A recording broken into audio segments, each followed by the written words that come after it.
ঘন্টা পরে সুনামগঞ্জের সিনথিয়া ফিলিং স্টেশনে পেট্রোলের সরবরাহ করা হচ্ছে। জানেন যে সিলেট বিভাগের যে পেট্রোল পাম্পগুলো রয়েছে, শুধু পেট্রোল পাম্প নয়, অন্যান্য যে গ্যাস পাম্প রয়েছে তারা তাদের ধর্মঘট পালন করেছিলেন এবং তারা অভিযোগ তুলছিলেন তাদেরকে হয়রানি করা হচ্ছে।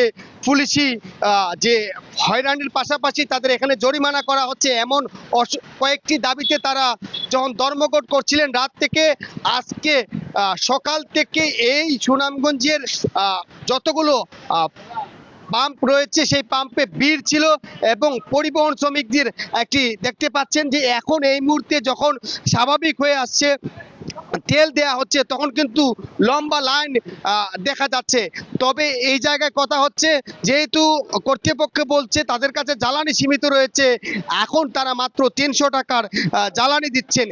এই জায়গাতে বিপত্তি হচ্ছে যারা দূরপাল্লার পরিবহনে যারা যাত্রী রয়েছেন, যারা ভাড়ায় মোটরসাইকেল চালান বা দূরযাত্রায় অফিস করেন, তাদের জন্য সমস্যা। তারা এই টাকা দিয়ে তাদের প্রাত্যহিক যে চলাচল বা পরিবহনে তাদের সমস্যা হয় এমনটাই জানাচ্ছিলেন। আমরা যেমনটা এই দিকটাতে যদি আপনাদেরকে দেখানোর চেষ্টা করি, এটা হচ্ছে এই ফিলিং স্টেশনের অন্য একটি এলাকা, অর্থাৎ এটি হচ্ছে গ্যাস, এবং এখান থেকে একই সাথে গ্যাস সরবরাহ করা হচ্ছে সকাল থেকে। যদিও কথা ছিল পেট্রোল পাম্পে শুধু ধর্মঘট থাকবে, কিন্তু আমরা দেখেছি সারা দিন গ্যাসের সরবরাহ দেয়া হয়নি।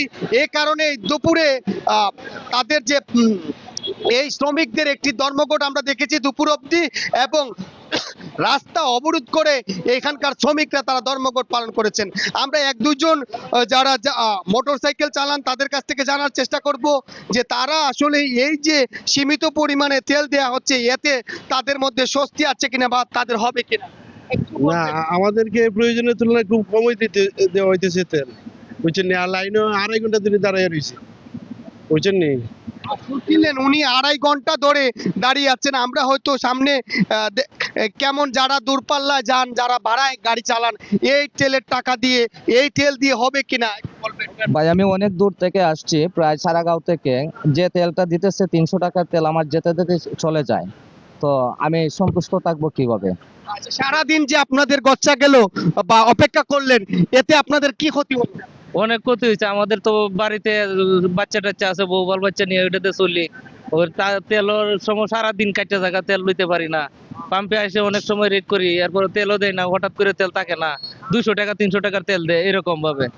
যেভাবে আক্কেফে প্রায় 1 সপ্তাহ ধরে এমন আক্কেফের কথাই জানাচ্ছেন, আমরাও জানাচ্ছি আপনাদেরকে, কিন্তু এটি হচ্ছে যেহেতু বৈশ্বিক একটি কারণে হচ্ছে, এই সৃষ্ট কারণ যদি সমাধান না হয় তাহলে এই যে মানুষের দুর্ভোগ সেটি বাড়বে। আমরা কথা বলার চেষ্টা করেছিলাম এই ফিলিং স্টেশনের কর্তৃপক্ষের সাথে, তারা বলেছেন তাদের কাছে জ্বালানি তেলের মজুদ কম, তারা ডিপো থেকে তেল কম পাচ্ছেন, এ কারণে তারা সরবরাহ চাহিদা অনুযায়ী করতে পারছেন না।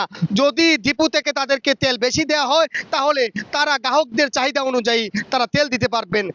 শেষ করব, আসলে সারাদিন মানুষের ভোগান্তি ছিল, সারাদিন এই যারা পরিবহন শ্রমিক যারা বাইক চালান তাদের ভোগান্তি ছিল, তারা অপেক্ষায় ছিলেন এই দুপুরে যখন ভোগান্তি লাঘবের শেষ হলো, ইতি হলো, প্রত্যাহার হলো সেই ধর্মঘট। তবে দেখা যাবে মানুষের ভোগান্তি আর কবে সেটি স্থায়ীভাবে সমাধান হয় সেটি হচ্ছে দেখার পালা। জানাচ্ছিলাম সুনামগঞ্জের সিনথিয়া ফিলিং স্টেশন থেকে সর্বশেষ।